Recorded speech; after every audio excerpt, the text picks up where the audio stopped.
I saw your daughter last night. She was with a soldier. Ah, Jesus Christ, you put a uniform on a guy and they lose their head. It's true.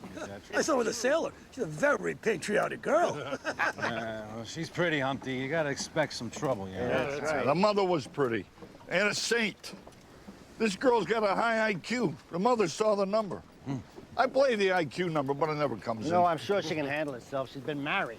Yeah. She knows the score. Yeah, he's right. You know, once a woman's divorced, come on, she's fair game, you know? That's right. I'm glad I got boys, though. She's going to night school. She's going to be an English teacher. Yeah, right. If some soldier doesn't knock her up first. What the hell? Come on, this kid. Look how ready he gets. What kind of thing is that to say? She don't look like any English teacher I had in school. Yeah. What school did you go to? You didn't go to school, you idiot. I went to the school of hard knocks. It's best to forget about Carolina. A sweet dream, but a dream. But as in a Greek play, Ananke, or fate, rules so much of our destinies. First, I accidentally dropped my book, just missing her head. And now look what happens. And so, it was a pretty intense summer. And not just the humidity. I was involved in a relationship with an older ex-actress, unhappily married, and love-starved. She made up one lie after another to filch time to see me.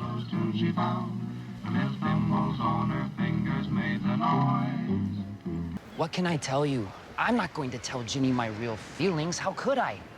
But I was taken with Carolina. Something hit me right off. The more I talked with her, the more I was intrigued by her.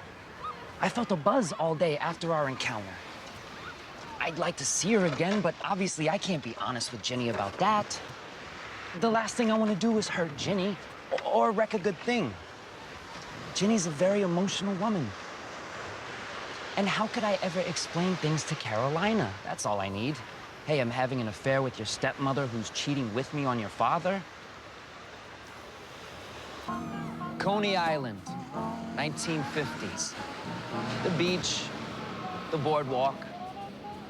Once a luminous jewel, but growing relentlessly seedier as the tides roll in and out. Summers, I work here on Bay 7. Comes the fall, I'm a student at New York University, going for my master's in European drama. I'm Mickey Rubin, poetic by nature.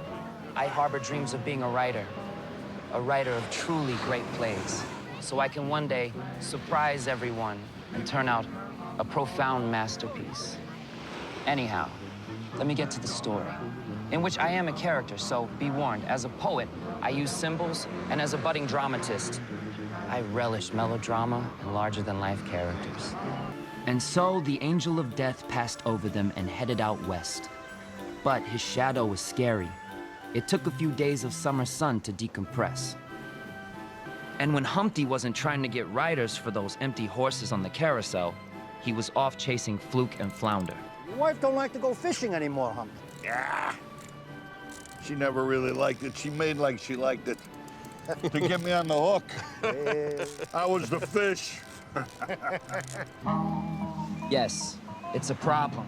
The kid makes fires. And not such little ones.